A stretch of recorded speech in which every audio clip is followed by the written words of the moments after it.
আজ সানডে, তাই হঠাৎ করে মনে হলো স্পেশাল কিছু করা যাক। আমার হাজব্যান্ড যেহেতু বিরিয়ানি খেতে ভীষণ ভালোবাসে, তাই আমিও ভাবলাম এর থেকে স্পেশাল আর কিছু হতেই পারে না। ও যেটা ভালোবাসে ওকে সেটাই করে দেওয়া যাক। সেই মতো সকাল সকাল স্নান সেরে পুজো দিয়ে আমি চলে এলাম রান্নাঘরে। জানো তো, কলেজে পড়াকালীন, তখন প্রায় আমি ফার্স্ট ইয়ারে পড়ি, ফার্স্ট ইয়ারের শেষের দিকে, তখন আমার বিয়ে হয়ে যায়।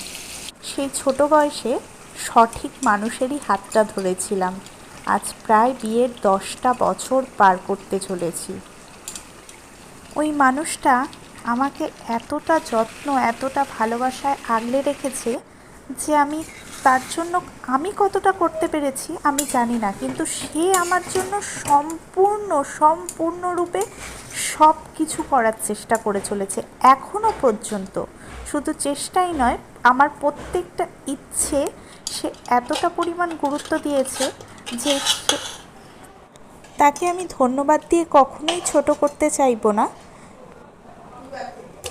তার জন্য তো আমি বেশি কিছু করতে পারি না, তাই মাঝে মাঝে চেষ্টা করি সেই মানুষটার একটু ভালো লাগা, একটু মন্দ লাগা, এইসব দিকগুলো খেয়াল রাখতে।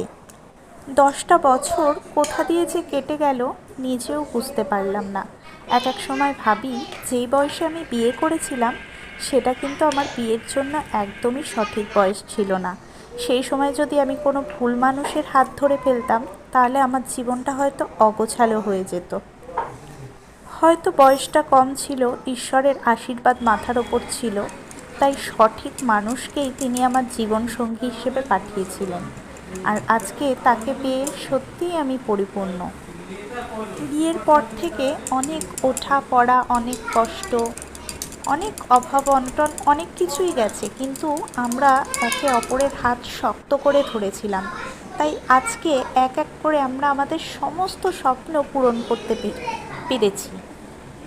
আজও সে কোনো ডিসিশান আমাকে ছাড়া নেয় না। ঘরের একটা ছোট্ট সামান্য জিনিস কিনতে হলেও সে আমাকে 10বার জিজ্ঞাসা করে, আমার পছন্দের ওপর গুরুত্ব দেয়। এর থেকে বেশি চাওয়া পাওয়া একটা মেয়ের জীবনে আর কি হতে পারে? প্রতিটা মেয়ে এইরকমই একটা জীবনসঙ্গী তার জীবনে চায়। আর আজকে আমি পেয়ে সত্যিই ধন্য। এই মানুষটা ভালো থাকুক। এই মানুষটা যেমন আমার দিকে খেয়াল রাখে, তার বাবা মার দিকেও কিন্তু সেই একই রকমভাবেই খেয়াল রাখে।